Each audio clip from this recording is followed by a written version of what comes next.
తుమ్మిద వచ్చి పళ్ళెంలో తేనె పోసినా తాగదు. వజ్రాలు అక్కడ పెట్టండి, తుమ్మిద వాలదు. పువ్వు కనపడితే దాని మీద వాలుతుంది. ఎందుకని? తుమ్మిదకి పువ్వు అంటే ఇష్టం.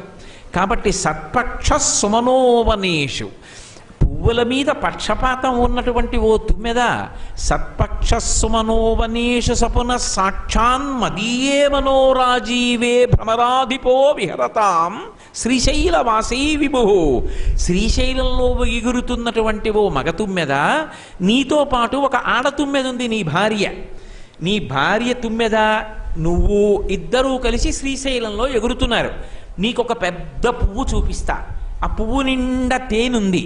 నీవు అక్కడ ఇక్కడ ఎందుకు తిరుగుతావు? వచ్చి హాయిగా పువ్వు మీద కూర్చోండి. సాధారణంగా ఒక పువ్వులోకి తొండం గుచ్చి తుమ్మెద తేనె తాగితే అందులో తేనె అయిపోతుంది. అప్పుడు ఆ తుమ్మెద లేచి ఇంకో పువ్వు మీద గడిపోతుంది. నా దగ్గరున్న పువ్వులో తేనె అవదు సుమా.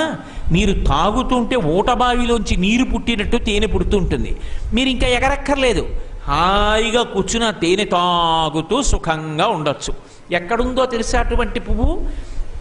సాక్షాన్ మదీయే మనోరాజీవే. నా మనస్సు అనేటటువంటి పద్మం ఒకటి ఉంది ఇక్కడ. ఆ మనస్సు అనేటటువంటి పద్మంలో తేనె ఊరుతోంది. వచ్చి నువ్వు నీ భార్య తుమ్మెదతో కలిసి ఇద్దరూ వచ్చి ఇక్కడ వాలండి, ఆ తేనె తాగండి అని శంకరాచార్యుల వారు తుమ్మెదని స్తోత్రం చేసి పిలిచినటువంటి శ్లోకం. ఆ శ్లోకం పైకి ఒకలా చదివితే ఆ అర్థం వస్తుంది. భృంగీచ్ఛానటనోత్కట కరిమదగ్రాహీ స్ఫురన్ మాధవా హ్లాదో నాదయుతో మహాసితవపు పంచేషు నాచాధృత సత్పక్షస్సు మనోవనీషు సపునః సాక్షాన్మదీయే మనోరాజీవే భ్రమరాధిపో విహరతాం శ్రీశైలవాసీ విభు. అదే శ్లోకం కొద్దిగా తిప్పారనుకోండి అర్థం మారిపోతుంది. భృంగీచ్ఛా నటనోత్కట, ఇందాక తుమ్మెదకి అన్వయం. ఇప్పుడు భృంగీచ్ఛా. భృంగి అంటే పరమశివుని యొక్క ప్రమదగణాల్లో ఒకడు. ఆయనకి 3 కాళ్ళు ఉంటాయి, అందరికీ 2 కాళ్ళు ఉంటాయి. ఒక్క భృంగికి మాత్రం 3 కాళ్ళు ఉంటాయి. మీరు ఎప్పుడైనా భృంగిని చూడాలి అనుకుంటే శృంగేరి పీఠంలో ఉన్నటువంటి విద్యాశంకర దేవాలయం గోడ మీద భృంగి ఉంటాడు. అలాగే కాంచీపురంలో ఏకాంబరేశ్వర దేవాలయం బయట భృంగి మంటపం అని ఉంటుంది, అందులో భృంగి ఉంటాడు 3 కాళ్లతో. పరమశివుడే పల్లకీలో ప్రతిరోజు భృంగి మంటపానికి వచ్చి అక్కడ దిగి నీరాజనం బుచ్చుకొని మళ్ళీ భృంగి మంటపం నుంచి దేవాలయంలో కడతాడు. కాంచీపురం ఏకాంబరేశ్వరుడు గుడిలో భృంగి అందరిలా ఏమీ భక్తిగా మామూలుగా కూర్చోడు. భృంగి కొరడా పట్టుకుని నించుంటాడు పరమశివుడి దగ్గర. ఇంకా పరమశివుడు నృత్యం చెయ్యాలా వద్దా అని చూస్తుంటూ అట్ట సాయంకాలం వేళ ప్రదోష వేళ. పరమశివుడికి అత్యంత ప్రీతిపాత్రం ఏమిటి అంటే ప్రదోష వేళ. ఆ ప్రదోష వేళలో శివతత్వాన్ని వర్ణిస్తున్నారు శంకరాచార్యుల వారు. అందుకని విఘ్నేశ్వరుడు వచ్చేసి మృదంగం మొదలు పెట్టేస్తాడు, విష్ణు వచ్చేస్తారు, అందరూ వచ్చి తలోవాద్య పరికరం మ్రోగిస్తూ ఉంటారు. ఇంకా పరమశివుడు అలాగే కూర్చుని నృత్యం ఇంకా మొదలు పెట్టకుండా కూర్చుంటాడు. భృంగి ఆయన దగ్గర కింకరుడు, కానీ ఆయనకి ఎంత స్వాతంత్ర్యం అంటే భృంగి వచ్చి కొరడా ఇలా అంటే అట్ట జులిపిస్తాడు. వెంటనే శివుడు లేచి సంధ్యాతాండవం మొదలు పెడతాడు. ఆపకుండా అలా చేసేస్తుంటాడు. చేసేస్తుంటే చూస్తాట భృంగి, ఎంతసేపు ఆడతావు ఇలాగా అని మళ్ళీ కొరడా తీసి ఇలా జులిపిస్తాట. ఆపేసి వచ్చి కూర్చుంటాట శంకరుడు. భృంగి కొరడా జులిపిస్తే ఆడతాడు, భృంగి కొరడా జులిపిస్తే కూర్చుంటాడు. అంటే భృంగి అంటే భయమా? భయం కాదు, భృంగి అంటే ఉన్న ప్రేమ అటువంటిది. ఆయన భృంగికి వశపడ్డాడు, అంతేకాని నిజానికి భృంగి శంకరుణ్ణి శాసించలేడు. కానీ శంకరుణ్ణి ప్రేమతో గెలుచుకున్నాడు భృంగి. అందుకని భృంగీచ్ఛానటనోత్కట.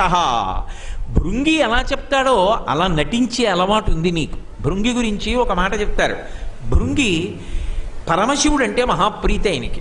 ఆయన ఆడవాళ్ళ జోలికి వెళ్ళాడు. అందుకని పార్వతీదేవి అంటే ఆయన ఎప్పుడూ ఆవిడ దగ్గరికి వెళ్ళేవాడు కాడు, పూజ చేసేవాడు కాడు. శంకరుడి దగ్గరికి వచ్చి ప్రదక్షిణం చేసి వెళ్ళిపోతూ ఉండేవాడు. ఒకప్పుడు అమ్మవారికి కోపం వచ్చింది. ఏమిటంటే వీడు ఎప్పుడు వస్తాడో, ఆయనకి నమస్కారం చేస్తాడు, ప్రదక్షిణం చేస్తాడు, వెళ్ళిపోతాడు, నా దగ్గరికి రాడి ఏమిటని ఏం చేస్తాడో చూస్తానని చెప్పి అర్ధనారీశ్వర స్వరూపం అయిపోయింది. వచ్చి శంకరుడి యొక్క వామార్థ భాగంలో సగం అయిపోయింది. ఇప్పుడు ఎలా ప్రదక్షిణం చేస్తాడు చూస్తాను. ఇలా తిరిగితే ఎడం పక్కన నేను ఉన్నానుగా, నాకు కూడా ప్రదక్షిణం అయిపోతుందిగా, ఎలా చేస్తాడో చూస్తాను. వెంటనే ఆయన ఏం చేశాడంటే ఒక తుమ్మెద రూపం పొంది భృంగి అమ్మవారికి అయ్యవారికి మధ్య కన్నం చేసి తొలిచి ప్రదక్షిణం చేశాడు తప్ప అమ్మవారికి చేయలేదు. అయినా ఊరుకున్నాడు శంకరుడు.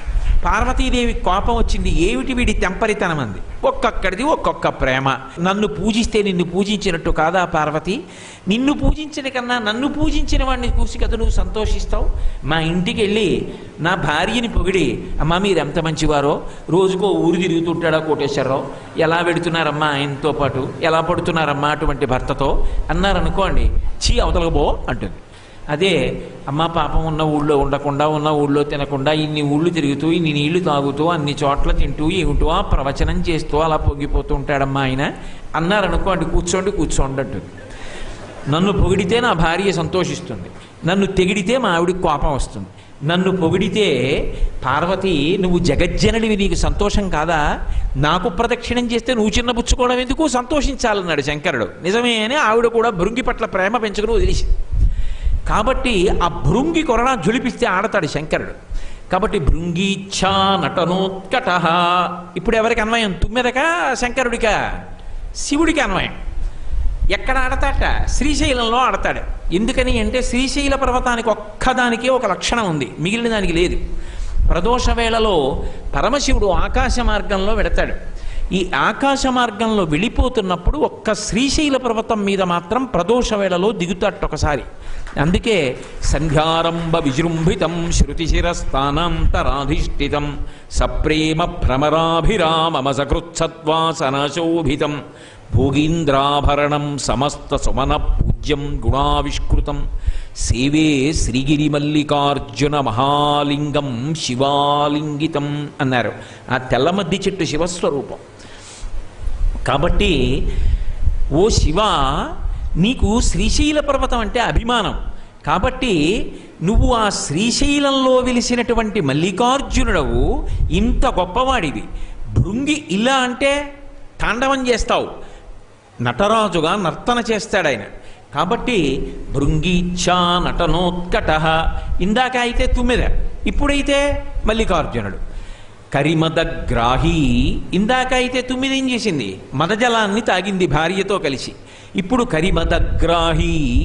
కరి అంటే ఏనుగు, మదం అంటే మదించినటువంటి ఏనుగు యొక్క మద జలం కారిపోయేటట్టు చేసినవాడు. ఎలా? పరమశివుడికి అన్నింటిలోకి కాశీపట్టణం అంటే ఒక మక్కువ. శ్రీశైలం అంటే ఎలా మక్కువో అలా కాశీ అంటే మక్కువ. అందుకే సంపూర్ణ తీర్థయాత్ర అంటే కాశీ రామేశ్వరాలే. మీరు విచిత్రాన్ని పరిశీలిస్తే కాశీకి రామేశ్వరంకి ఖచ్చితంగా మధ్యలో ఉండే క్షేత్రం శ్రీశైల క్షేత్రం. అంటే దాని అర్థం ఏమిటో తెలుసా?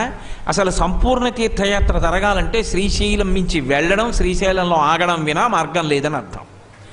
అంత గొప్ప క్షేత్రం మధ్యలో ఉంది. కాబట్టే కాశీరామేశ్వరాలకి శంకరాచార్యుల వారు 50వ శ్లోకం సంధ్య మధ్యలో ఉంది కాబట్టి అక్కడ శ్రీశైలాన్ని వర్ణించారు. అంత గొప్ప క్షేత్రం శ్రీశైల క్షేత్రం. కాబట్టి ఓ శంకర కరిమదగ్రాహి, ఒకప్పుడు నువ్వు నిర్మించినటువంటి కాశీపట్టణాన్ని సర్వనాశనం చేస్తానని గజాసురుడనేటటువంటి రాక్షసుడు బయలుదేరాడు. ఆయన ఏనుగు రూపంలో ఉండేవాడు. కాశీపట్టణాన్ని అంతటినీ సర్వనాశనం చేసేస్తున్నాడు. శంకరుడు మంచి తపోనిష్టలో కూర్చునున్నాడు. త్రిశూలాన్ని పక్కన పెట్టేశాడు. పద్మాసనం వేసుకుని 2 చేతులు ఇలా పెట్టుకుని శాంతం పద్మాసనస్థం శశిధర మకుటం పంచవక్త్రం త్రినేత్రం అని తనలో తాను రమిస్తూ ధవలవపుషం ఇందోర్ మండలే సన్నివిష్టం భుజగవలయహారం భస్మదిగ్ధాంగమీశం మృగయ పరశుపాణిం చారు చంద్రార్థమౌళిం హృదయ కమల మధ్యే సంతతం చింతయామి. ధ్యానముద్రలో కూర్చునున్నాడు. ఈయన కాశీపట్టణాన్ని అంతటినీ పాడు చేసేస్తున్నాడు. ప్రజలందరూ హాహాకారాలు చేశారు. ఎవడురా దుర్మార్గుడని కళ్ళు తెరిచాడు శంకరుడు. ఏనుగు రూపంలో నాశనం చేసేస్తున్నాడు. ఎవరు నిలబడలేకపోతున్నారు ఆయన ముందు. చూశారు శంకరుడు, వీడిని చంపడానికి నేను వీడితో పెద్ద యుద్ధం చేయాలా అని ఒక్కసారి ఆ త్రిశూలం పట్టుకుని పైకి లేచి ఆ త్రిశూలం పెట్టి ఇలా గుచ్చాడు ఆ ఏనుక్కి. దాని గుండెల్లో గుచ్చుకుంది. దీనితో యుద్ధం ఏమిటి అని మళ్ళీ కూర్చున్నాడు. కూర్చుని ఆ త్రిశూలాన్ని ఇలా తిప్పాడు. తిప్పితే ఇప్పుడు ఆ పైన 3 కొనలకి ఆ ఏనుగు అంటుకుపోయింది. దాన్ని అది విడిపించుకోలేదు. ఇంకా మళ్ళీ పక్కన పెట్టేసి చక్కగా కూర్చుని మళ్ళీ ధ్యానం చేసుకుంటున్నాడు. అది ఆ కొనల నుంచి విడిపించుకోలేదు. విడిపించుకోలేకపోతే ఏమైంది? కరిమదగ్రాహి, ఆ త్రిశూలం నుంచి దానికి ఉన్న నెత్తురంతా కారిపోయింది. ఇంకా ఒంట్లో ఓపిక అయిపోయింది, మదం పోయింది అక్కడతోటి. కరిమదగ్రాహి, మదించి గది తిరిగాడు బలం ఉందని, దానికి మద జలం గారింది తుమ్మెదైతే. ఇక్కడ ఏనుగు మదించి తిరిగి కాశీని పాడి చేసింది. ఆ నెత్తురంతా కారిపోయింది, ఇప్పుడు ఓపికంతా పోయింది, ఇక అవసాన కాలం వచ్చేసింది, ప్రాణం పోతోంది. ఎలా? శంకరుడు ధ్యానంలో ఉన్నాడు, తప్పు చేశాడు, శంకరుడి మ్రోల ఉండి ఆయన అనుగ్రహాన్ని పొందలేకపోతున్నానే, ఇప్పుడు పరితాపం వచ్చింది. అందుకని ఆయన ఏం చేశాడంటే పరమశివుణ్ణి తొందరగా ప్రసన్నం చేసుకోవాలి అంటే సామగానం చేయాలి. అందుకే ఆయనకి సామగాన ప్రియాయ నమః అని ఒక పేరు. సామగానం చేస్తే ఆయన సంతోషిస్తాడు. వెంటనే సామవేదం చదివాడు. సామం శాంతినిస్తుంది. ఆ సామవేద పఠనం చేస్తుంటే శంకరుడు తలెత్తి చూశాడు. అబ్బా, ఎంత గొప్పగా సామగానం చేశావురా, నీకేం కావాలన్నాడు. స్వామి, ఈ క్షేత్రంలో నా పేరు మీద నువ్వు శివలింగంగా వెలియాలి. నా పేరు మీద వెలుస్తావు కాబట్టి ఏనుగు పేరుతో కృత్తివాసేశ్వరలింగము అని పేరు రావాలి. అందుకే ఇప్పటికీ కాశీలో కృత్తివాసేశ్వరలింగ దర్శనానికి వెడితే ఏనుగు వెనక భాగం ఎలా ఉంటుందో శివలింగం అలా ఉంటుంది. విశేషించి నేను చనిపోయిన తరువాత నా తోలు ఒలిచి నువ్వు కట్టుకోవాలి. అది ఎప్పుడూ నెత్తురు కారుతూ ఉండాలి, ఎర్రటి మాంసంతో ఉండాలి, కానీ దుర్వాసన రాకూడదు, చివికిపోకూడదు, ఈగలు పురుగులు పట్టకూడదు, మంచి సువాసన వస్తూ ఉండాలి. నువ్వు నా తోలు కట్టుకోవాలి. కట్టుకుంటావు కాబట్టి నీకు నాగచర్మాంబరా నయనచో మధురా అని పేర్లు. నాగచర్మాంబరా, ఏనుగు చర్మమును కట్టుకున్నవాడా అని నీకు పేరు రావాలి. కాబట్టి శంకర, నాకు ఈ కోరిక తీర్చన్నాడు. ఇంత అల్లరి చేసినవాడు సామగానం చేస్తే ఆయన మదమంతా కారిపోయిన తర్వాత అనుగ్రహించి ఆ ఏనుగు తోలు తీసి కట్టుకున్నాడు. ఆ ఏనుగు పేరు మీద ఏనుగు ఎలా ఉంటుందో అలాగే శివలింగ రూపంలో కాశీలో వెలిశాడు కృత్తివాసేశ్వరుడు అన్న పేరుతో. కాబట్టి గజాసురుడైనటువంటి ఏనుగు యొక్క మదాన్ని అణిచినటువంటి వాడా ఓ మల్లికార్జునుడా. మల్లికార్జునుడొకడు, కాశీపతి ఒకడనా? కాదు, ఇద్దరు ఒకటే. గజాసురుడైనటువంటి ఏనుగు యొక్క మదాన్ని అణిచినటువంటి వాడా ఓ మల్లికార్జునుడా. మల్లికార్జునుడొకడు, కాశీపతి ఒకడనా? కాదు, ఇద్దరు ఒకటే. కాబట్టి కరిమదగ్రాహి స్ఫురన్ మాధవాహ్లాదో.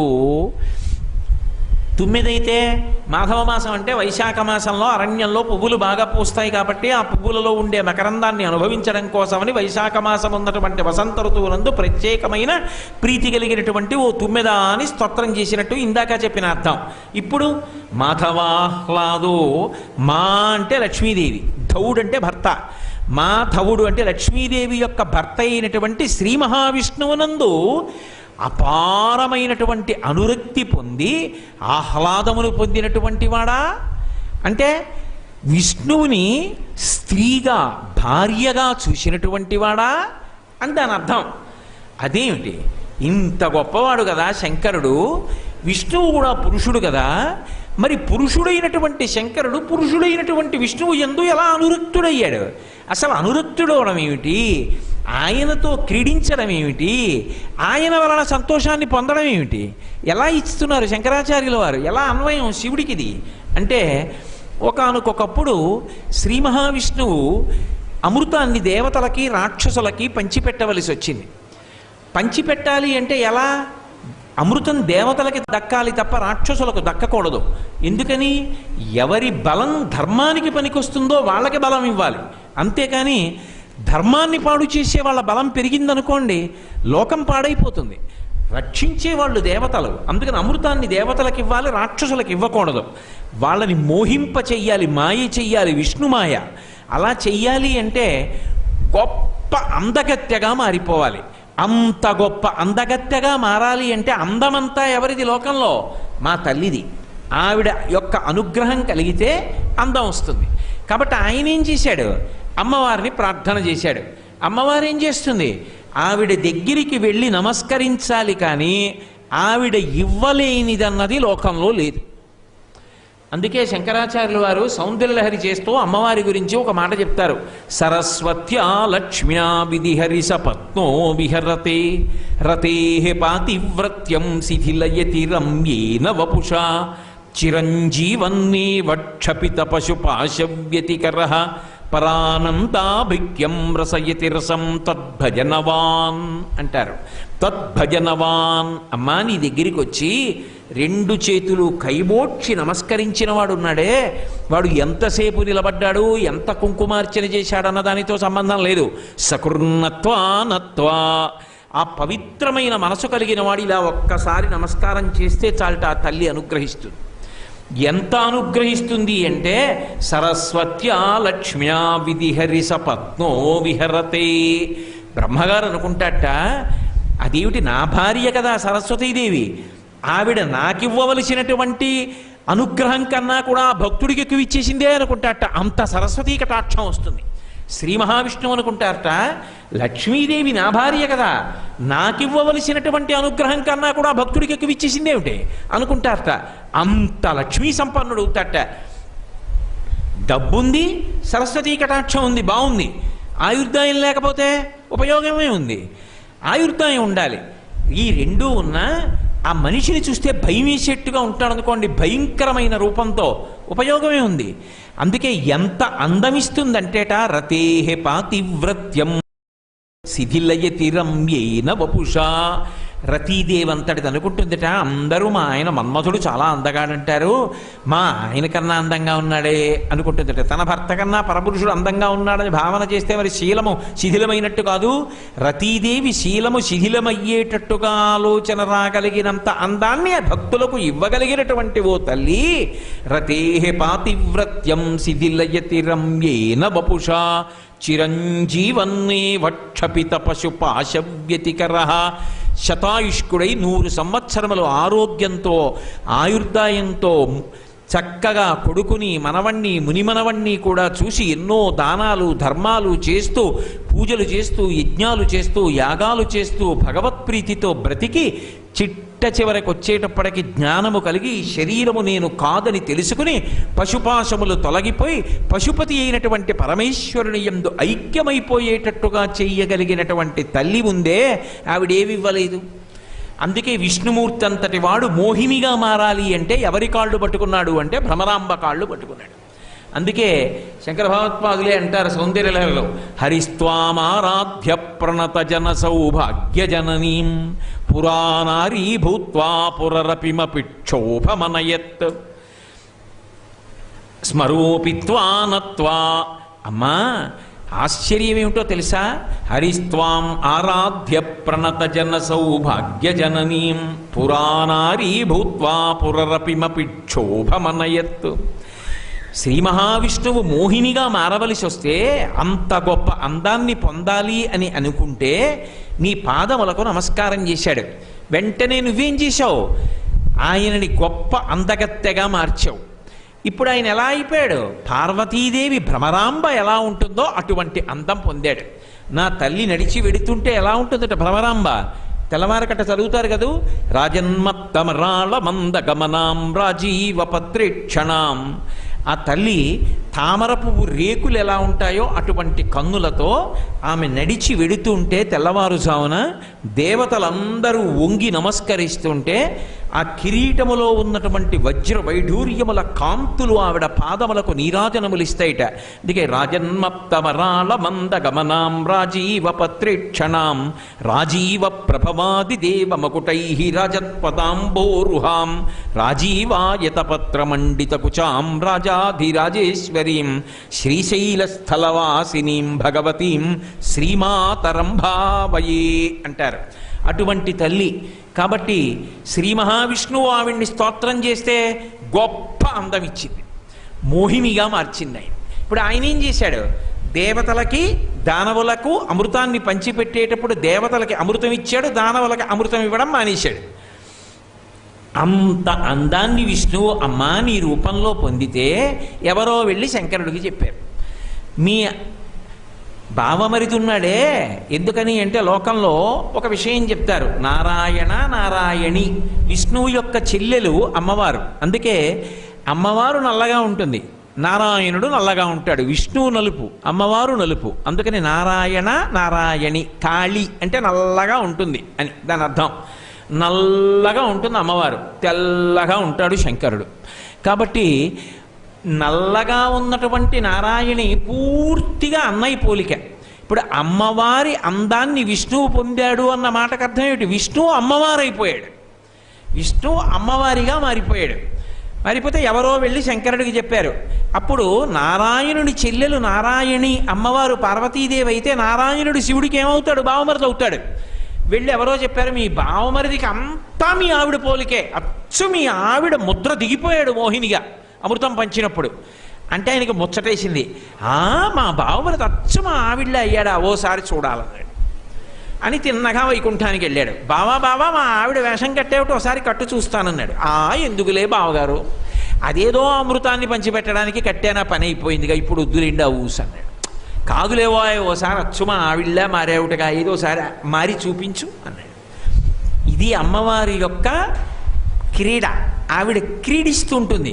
అందుకే ఆవిడకు ఒక ప్రత్యేకమైనటువంటి పేరుంది, దేవి అంటారు. దేవి అంటే దివు, ప్రకాశించున్నది, క్రీడించున్నది. ఆవిడ క్రీడిస్తుంది.